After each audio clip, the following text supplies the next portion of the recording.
Assalamualaikum warahmatullahi wabarakatuh. Perkenalkan, nama saya Ainul Muslimin, NPM 0320010015. Di sini saya akan menjelaskan tentang struktur tumbuhan.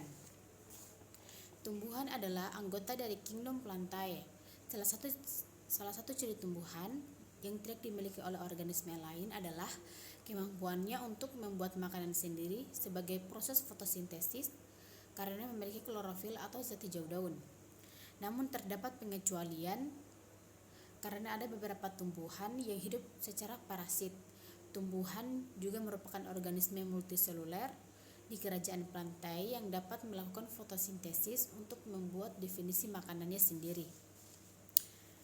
Bagian-bagian tumbuhan terdiri atas bunga, daun, akar, batang, dan buah. Kita akan membahas tentang bunga. Bunga adalah bagian dari tumbuhan yang berwarna-warni dan sangat indah.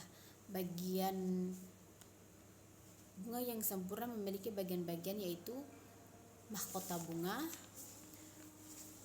benang sari, kepala putik, tangkai putik, dasar bunga, tangkai bunga, kelopak bunga, dan bakal biji. Mahkota bunga merupakan bagian paling mudah dikenali karena berukuran besar dan berwarna mencolok. Mahkota bunga berfungsi membantu penyerbukan bunga dengan menarik perhatian para serangga agar hinggap. Selain itu, tugas mahkota juga melindungi alat reproduksi bunga yaitu putik dan benang sari.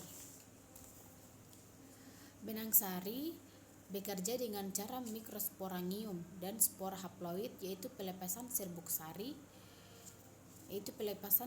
serbuk sari dengan bantuan agen penyerbukan seperti air, angin, atau serangga. Kemudian serbuk sari menempel pada putik bunga yang sama atau lainnya. Kepala putik, organ ini merupakan alat reproduksi bunga betina atau biasa disebut dengan gynosium. Oleh sebab itu, bagian ini mengandung sel-sel telur untuk bereproduksi. Posisi putik terletak pada tengah bunga dan terdiri dari 3 bagian yaitu stigma atau kepala putik, stilus atau tangkai putik, dan ovarium atau bakal buah. Tangkai putik berfungsi menyangga kepala putik agar bisa berdiri tegak dan tetap pada posisinya. Bagian ini memiliki tabung serbuk sari yang digunakan untuk membantu proses pembuahan dengan mengantarkan polen ke bagian bakal buah. Dasar bunga merupakan bagian tempat melekatnya mahkota dan komponen bunga lainnya agar tetap berada di posisinya meskipun terkena terpaan angin. Tangkai bunga berfungsi penyokong dan sebagai penghubung antara bunga dengan ranting. Kelopak bunga merupakan bagian paling luar berwarna hijau seperti daun dan kecoklatan. Bagian ini berfungsi melindungi mahkota pada saat kuncup. Sedangkan bakal biji berfungsi melindungi sel telur dan menjadi tempat pertemuan antara sel-sel telur yang akan dibuahi. Bakal biji letaknya di dalam bakal buah. Sekarang bagian tumbuhan yaitu daun. Daun adalah organ vegetatif tumbuhan yang berfungsi sebagai tempat berlangsungnya proses fotosintesis. Bagian-bagian daun yaitu ujung daun, tepi daun, dan tulang daun dan tangkai daun. Ujung daun sebagai tempat keluarnya air melalui lubang yang dikenali dengan hidatoda atau gudatoda. Lubang ini merupakan lubang keluarnya air dari hasil peristiwa gutasi yang terjadi saat tumbuhan berada di lingkungan yang lembab. Tepi daun berfungsi untuk dapat dikenali orang tentang jenis-jenis pada tumbuhan tersebut atau yang membedakan tumbuhan lain dengan yang lainnya.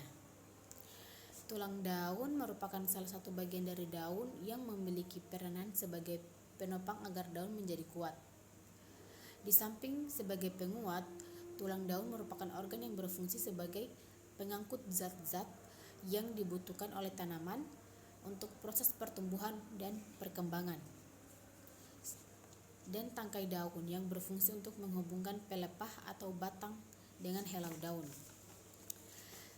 Sekarang bagian tumbuhan yaitu buah.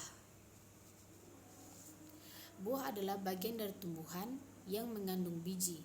Buah memiliki kandungan zat gizi yang cukup lengkap seperti protein, lemak, dan karbohidrat yang jumlahnya relatif kecil. Bagian-bagian buah yaitu tali pusar, inti biji, dan kulit biji. Tali pusar merupakan tangkal dari biji. Tali pusar juga dapat disebut sebagai penggantung biji. Apabila biji mengalami kematangan, maka ia akan terlepas dari tali pusar dan hanya akan meninggalkan bekas. Inti biji. Struktur biji paling penting adalah inti biji, sebab dalam inti biji terdapat lembaga yang merupakan calon tumbuh bakal biji. Lembaga memiliki 3 unsur penting, yaitu akar lembaga, daun lembaga, dan pucuk lembaga. Dan terakhir kulit biji, yang dibelah akan terlihat lapisan kulitnya, di mana kulit biji berperan untuk melindungi endosperm dan embrio di dalamnya. Bagian kulit berasal dari selaput bakal biji. Sekarang bagian tumbuhan yaitu akar. Akar merupakan bagian tumbuhan yang arah tumbuhnya ke dalam tanah dan umumnya berada di dalam tanah. Bagian-bagian akar yaitu rambut akar, phloem, xilem, epidermis, korteks, dan meristem. Rambut akar itu sendiri merupakan penjuluran dari epidermis, di mana fungsinya untuk memperluas daerah penyerapan air dan zat makanan. Phloem atau jaringan tapis adalah jaringan pembuluh yang berfungsi untuk mengangkat hasil fotosintesis. Xilem adalah jaringan pembuluh yang berfungsi mengangkut air dan nutrisi yang diserap akar ke seluruh bagian tumbuhan. Epidermis. Fungsi utama dari jaringan epidermis adalah sebagai pelindung jaringan yang ada di sebelah dalam terhadap kerusakan mekanik dan serangan.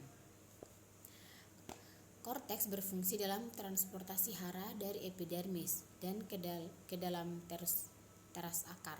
Selain itu, pada beberapa spesies tumbuhan, korteks juga menjadi bagian penyimpan cadangan energi dan bentuk pati.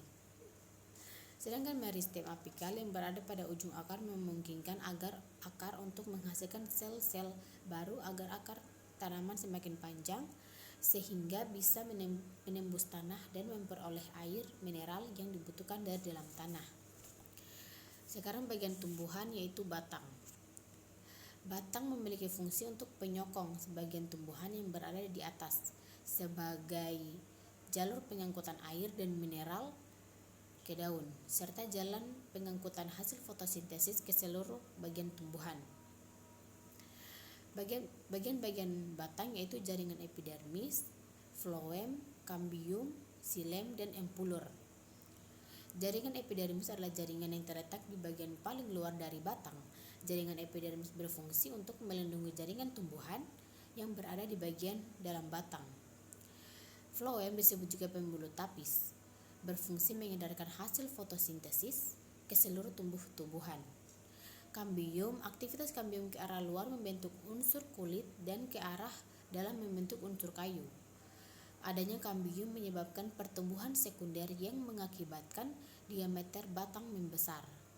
Xilem disebut juga pembuluh kayu, berfungsi mengangkut air dan mineral dari tanah ke daun. Sedangkan empulur sebagai tempat penyimpanan makanan, sumber karbohidrat, dan pengganti makanan pokok tumbuhan itu sendiri.